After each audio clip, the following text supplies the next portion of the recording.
Hello guys, hopefully everybody had a great spring break and staying healthy. So today we're going to be talking about rotorcraft lift and stability. So hopefully we'll be able to understand all this stuff by the time we're done with this lesson.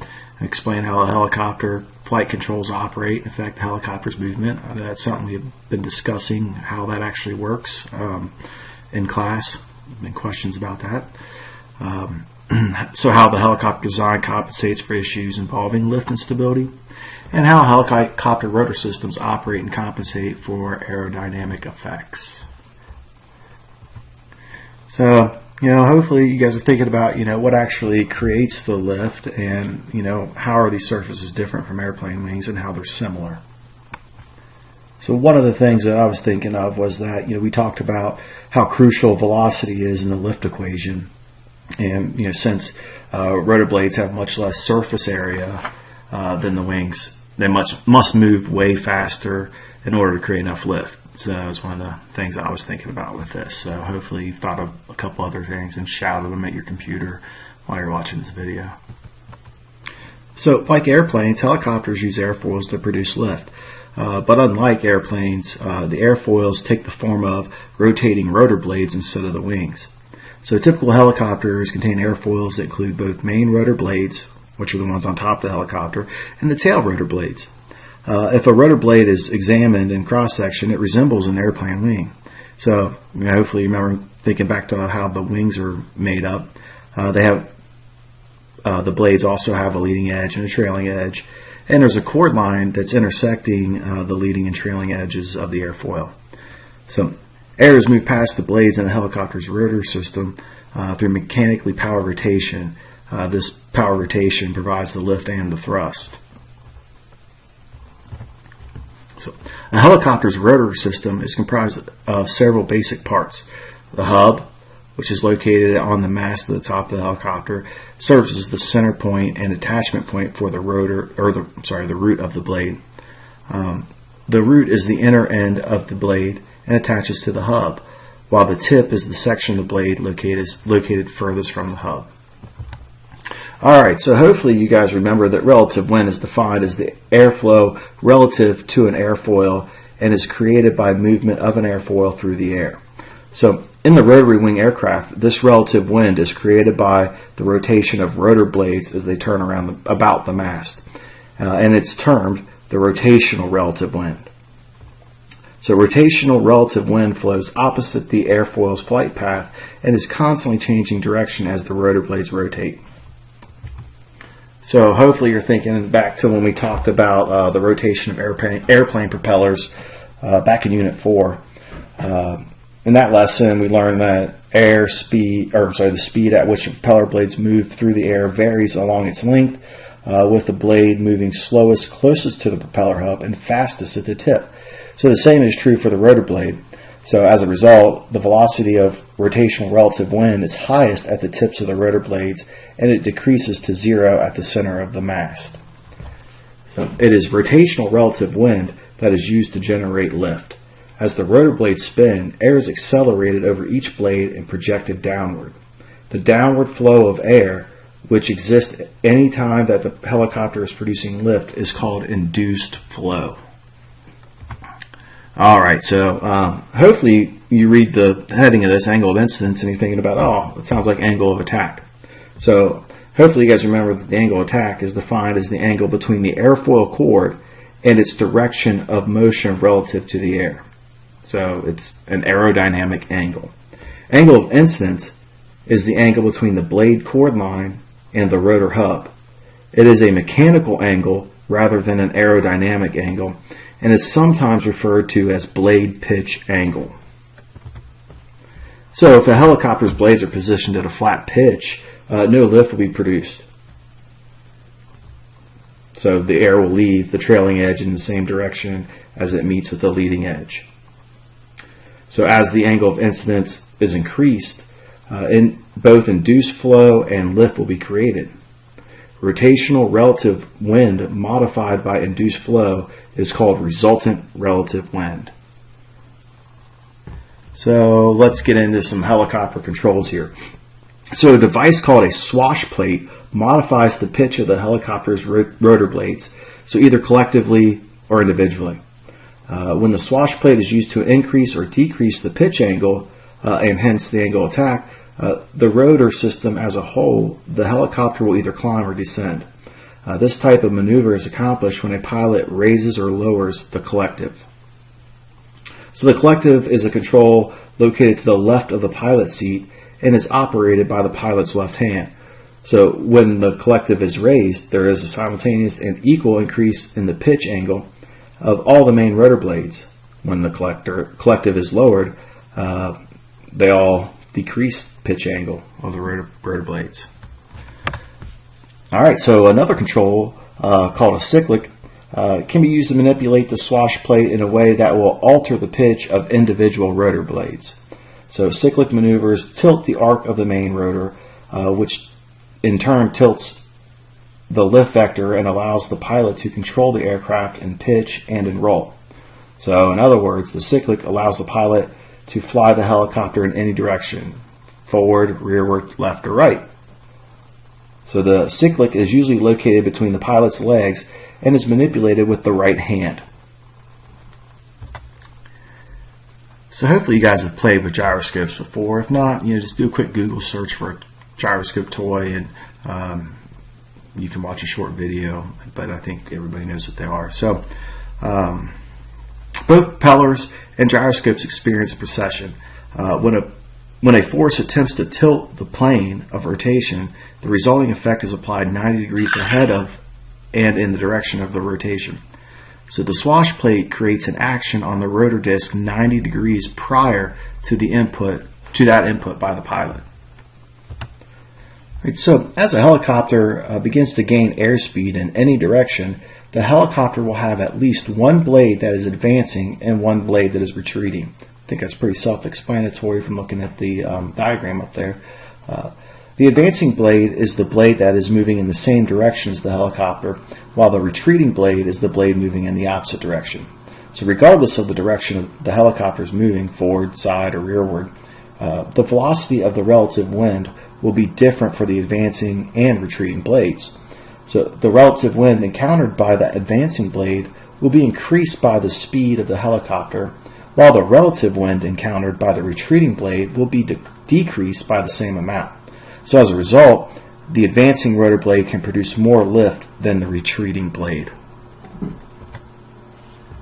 So as an example, let's say a two-bladed helicopter has a blade tip speed of approximately 400 knots, and that it is traveling forward through the air at 100 knots. What would this make the relative wind speed for each blade?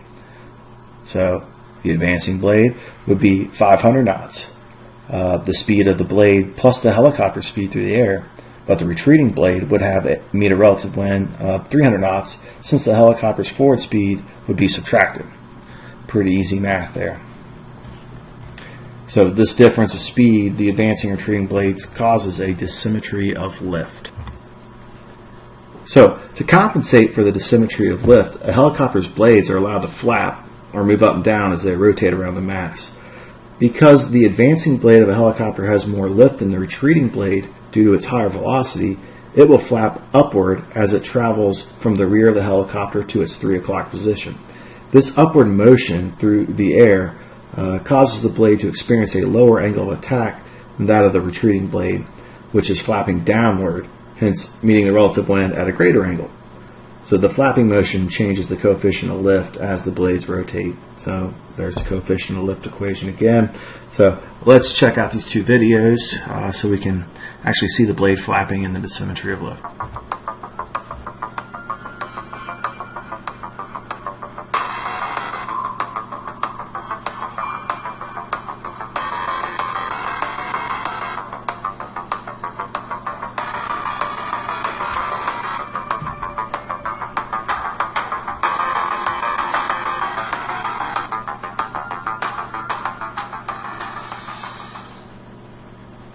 Guys and gals, welcome back to Helicopter Lessons in 10 Minutes or Less.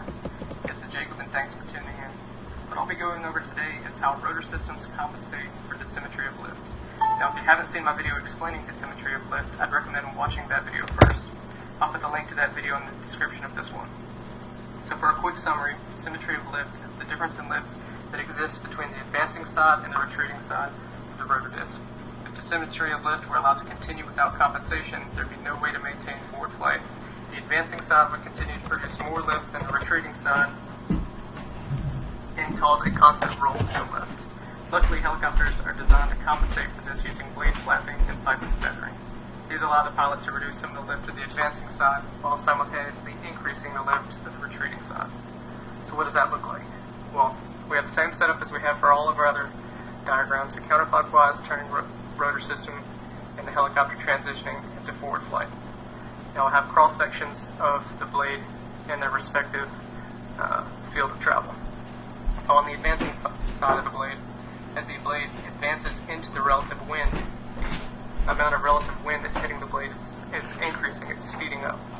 So it has a faster air velocity than on the retreating side. This is kind of like when you put your hand out the window, pitching it up, and as you drop faster, your hand's wanting to climb. So the same thing's happening with the advancing side. It's flapping up into the relative wind. Now this is obviously going to change the lift characteristics of the blade. So here we have the shape of the airfoil. The line is the chord line intersecting the trailing edge and leading edge of the airfoil. Now in its axis of rotation, this is the blade's rotational relative wind. This is the tip path plane. This is the path that the blade travels, or wants to travel, as it rotates around the mast. Chord line is how much angle you have in the blade, and now what we're looking for is the resultant amount of airflow compared between the relative wind and any kind of up flap or down flap. Now, as we said, this is going to up flap, so that's going to be a downwards flow of air through the rotor system. So what that's going to look like is this downwards flow of air right here, and so now our resultant relative wind is going to be right here. So what does this mean? This means that this area right here is our lifting area of the blade. That's how much lift this blade is creating on this side. Now let's look at it on the other side. So this blade has flapped up, advancing or into the relative wind as it advances on the advancing side, and then as it slows down, begins to flap downwards. So now we have a down flap. Now that's manifested on this side, where we have the same diagram with the blade pitch.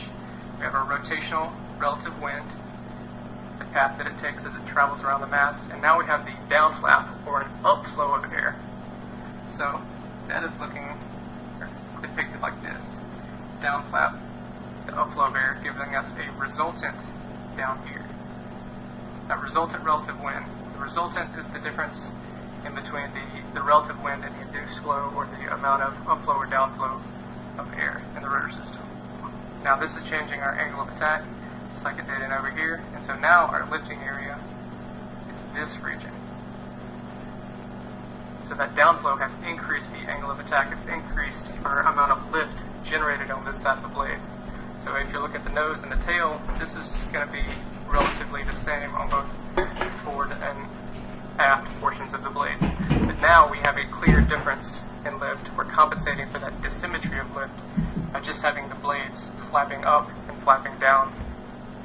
And that wraps up blade flapping as a means to compensate for the symmetry of lift.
Alright, so flapping is only effective up to a point. If the helicopter gains enough forward airspeed, the angle of attack of the helicopter's retreating blade will exceed the critical angle of attack, and airflow will be disrupted, and the rotor blade will stall in the same way that an aircraft wing stalls when the critical angle of attack is exceeded.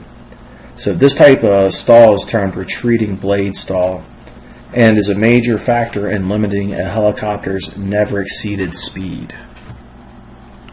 So as a helicopter blades flap, they experience changes in velocity, which takes place as they become closer to or further away from the axis of rotation. This is due to the Coriolis effect, or law of conservation of angular momentum.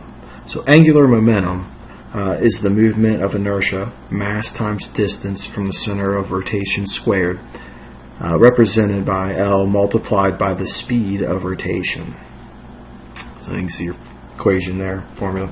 So the law of conservation of angular momentum states that the value of angular momentum of a rotating body does not change unless external force is applied. As a helicopter blade flaps up, it becomes closer to the axis of rotation. Because no external force is being applied, angular momentum must remain the same. So as a result, angular velocity must increase, causing the blade closer to the axis of rotation, the advancing upward flapping blade, to want to accelerate. If the motion of one blade is moving faster while the other is slowing down isn't accommodated for, it causes stress on the blades.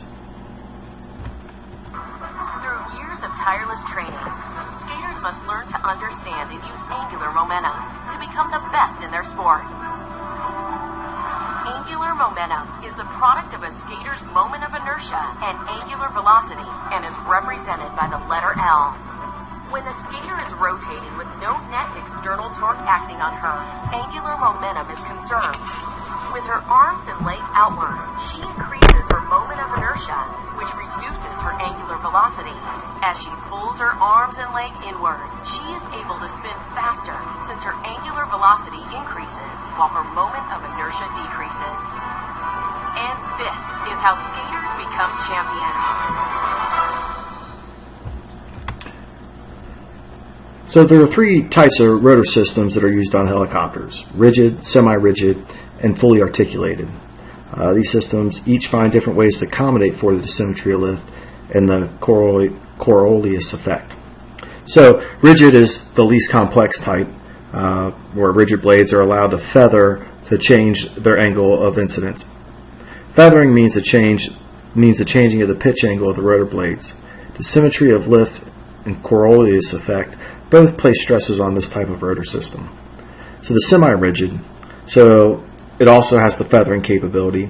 They also include hinges that allow the blades to flap. So this counteracts the symmetry of lift while placing less stress on the rotor blades. So fully articulated, they're the most complex. So they also have the flapping hinges. They also have hinges that allow the blades to lead and lag. The advancing blade will lead as the Coriolis effect brings it closer to the axis of rotation, and the retreating blade will lag.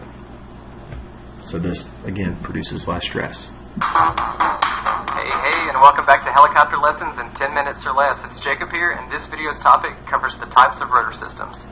Now, after multiple people posted questions about rotor system design, I decided to make a video to hopefully help clarify any kind of questions on the subject. So let's get started. For this video, I'll be covering three types of rotor systems.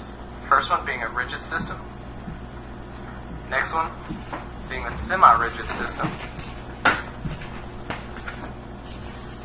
And lastly, we'll cover the fully articulated rotor system. Now each one's slightly different, but more so just kind of building off of each other. Now, in the beginning of modern day helicopters, the first few designs had rigid rotor systems. These were simple in design and quite literally rigid when it came to the blades, the hub, and the mast. So let's see what that looked like. Here, the mast attached to the hub, and quite simply the blades just coming off of that. Like I said, very simple system. The only motion was just the rotation of the blades and the feathering of the blades. Now, as we already know from our compensation of dissymmetry of lift, the blades must flap in a addition to feathering to compensate for that dissymmetry of lift. If you have any questions on that, I would recommend watching that video. I'll put the link in the description, as well as should pop up in the video above. But in this system, the stresses of aerodynamic forces were actually absorbed solely by the blades. The blades were flapping up and down. And also during this time, airfoils were made of very lightweight metals like aluminum. So you can only imagine if we have lightweight metals like aluminum flexing up and down, up and down, up and down, kind of like a tin can, it starts to weaken the metal over time. So engineers needed to find something better, something more survivable, because these blades were just wearing out. But in summary, rigid rotor system, rigidly made, simple in design, and offered the ability for feathering of the blades. Now, it wasn't long until a solution was found for increasing this rotor survivability, and a semi-rigid rotor system was designed. Now, this system incorporated a way for the system to pivot. So here we had the mast, and then the blades attached to the hub as such. So now, this system, also known as a teetering or a seesaw system, incorporated a horizontal or a flapping hinge, and that was located right here. So the blades no longer absorbed the loads of flapping, and therefore weren't as prone to failure. So this rotor system could flap and feather to compensate for dissymmetry of lift. So what did that look like?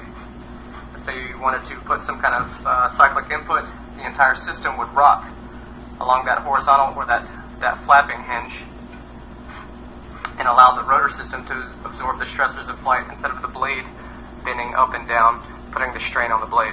So now the entire system could pivot along that horizontal joint. However, this system is subject to mast bumping, which is where the mast and the rotor system can potentially make contact, usually during something like slope landings or low G flight, and potentially could have rotor separation if this impact was enough to sever the mast, make the entire rotor system fly off. So that is one limitation of the semi-rigid rotor system. But the rotor systems constantly evolving, engineers eventually developed a fully articulated rotor system. Now this system allowed each blade to flap and feather independently instead of all together on a pivot point, and it was able to overcome mast bumping. It also introduced the ability for blade hunting, that is, the ability of blades to lead and lag. So what does that look like? We had the mast, we had the hub, and each blade given the ability to flap and feather independently of each other, no longer a seesaw joint. So it's able to compensate for the flapping and the feathering, and now, kind of looking down from the top, we can see how it has the compensation for blade hunting, and we'll get into a little bit more of that. Now, blade hunting is the ability for blades to lead and lag. So why is that? Well, due to the law of conservation of angular momentum, also called Coriolis force, as the blades flap up in their compensation for dissymmetry of lift, the mass of the blade tends to shift inward. So as the advancing blade flaps up, the mass shifts inward, the blade wants to accelerate. Well, this is putting stress on the blade if the blade is having to absorb it. So a fully articulated system gives that ability to have one more set of pivot points for the blades so that they can lead and lag and have some flexibility, so the blades are no longer absorbing that stress of the Coriolis force. So kind of an example of that Coriolis force is, imagine a spinning figure skater who brings her arms inwards, tends to speed up, and then brings her arms outward, tends to slow down. So as thrust is produced, creating angular momentum in the helicopter's rotors, torque is produced as well. So as Newton's third law states, for every action there is an equal and opposite reaction. So as a result, as the helicopter's engine drives its rotors to turn rapidly in a counterclockwise direction, the aircraft's fuselage wants to turn clockwise.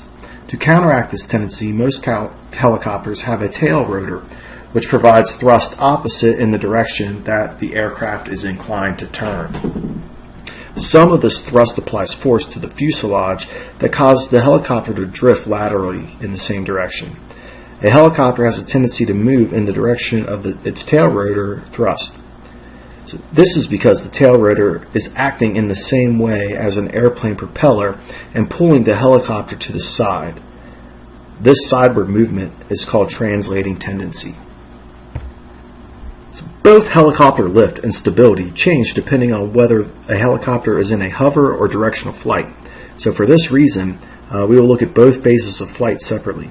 So first, we're going to examine some of the forces that play while a helicopter is hovering. All right, so we saw in that video, learning to control a helicopter is very challenging. I had to fix my screen there, sorry. So when a helicopter is in a hover, the four opposing forces of flight, lift, thrust, drag, and weight, are in balance.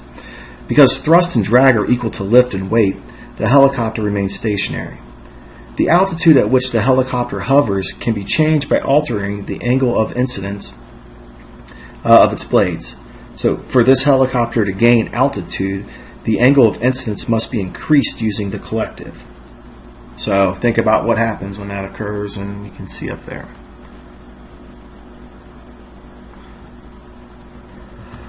We're almost done, guys, with this lesson. So another reason that hovering a helicopter is challenging involves perpendicular action. Because the fuselage of a helicopter is suspended from a single point, it is free to oscillate in the same way as a pendulum. So this is one reason why it is easy to over-control a helicopter in a hover, and why any control movements that are made should be minimal and smooth.